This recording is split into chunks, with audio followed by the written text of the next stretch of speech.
អត្ថប្រយោជន៍ដ៏អូសចារនៃផ្លែម្នាស់ សួស្តីអ្នកទាំងអស់គ្នាហើយសូមស្វាគមន៍មកកាន់ Channel របស់យើងវិញ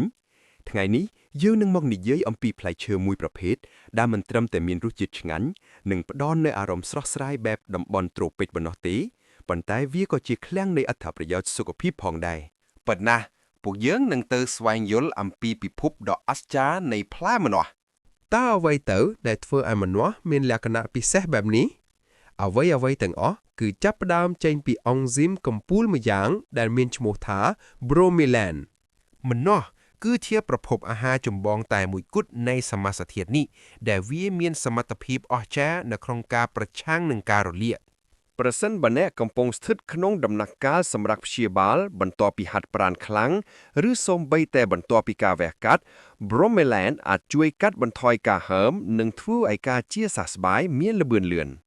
វាក៏ជាជំនួយការដ៏មានឥទ្ធិពលសម្រាប់ការរំលាយអាហារផងដែរដោយជួយឲ្យរាងកាយរបស់អ្នកបំបែកប្រូតេអ៊ីនបានកាន់តែមានប្រសិទ្ធភាពដូច្នេះប្រសិនបើអ្នកមានអារម្មណ៍ថាឆ្អល់ឬធូរពោះបន្ទាប់ពីញ៉ាំអាហារពេលល្ងាចច្រើនម្នាស់ស្រស់មួយចំណិតអាចជាអ្វីដែលអ្នកត្រូវការបន្តមកទៀតយើងនិយាយអំពីវីតាមីននិងសារធាតុរ៉ែ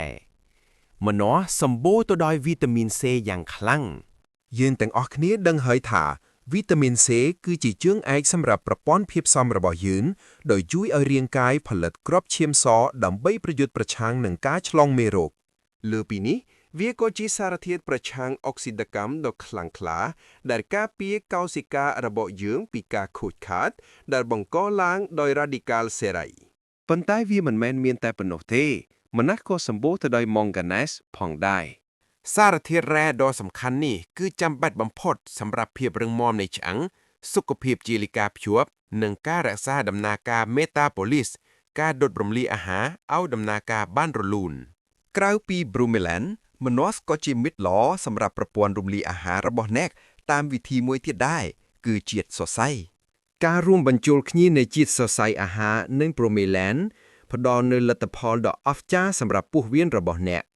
ជាតិសរសៃជួយឲ្យការបន្តបងមានភាពទៀងទាត់ការពារការទល់លាមកនិងជួយដល់បំពង់រំលាយអាហារឲ្យមានសុខភាពល្អពោះវៀនដែលមានសុខភាពល្អគឺជាគន្លឹះនៃសុខុមាលភាពទូទៅរបស់អ្នកហើយម្នាស់ពិតជាបានចូលរួមចំណែកយ៉ាងខ្លាំងក្នុងរឿងនេះតើអ្នកធ្លាប់ឆ្ងល់ទេថាធ្វើដូចម្តេចដើម្បីឲ្យមុខរបួសឬស្នាមជាំឆាប់ជាសះស្បើយម្នាស់អាចជួយរឿងនេះបានអំណាចប្រឆាំងនឹងការរលាកនៃ bromelain រួមផ្សំជាមួយនឹងសមត្ថភាពបង្កើន collagen នៃវីតាមីន C បង្កើតបានជាបរិយាកាសដ៏ល្អឥតខ្ចោះសម្រាប់ការជាសះស្បើយនៃមុខរបួសវីតាមីន C គឺចាំបាច់សម្រាប់ការបង្កើត collagen ដែលជាប្រូតេអ៊ីនជួយកសាងស្បែកនិងជាលិកាឡើងវិញ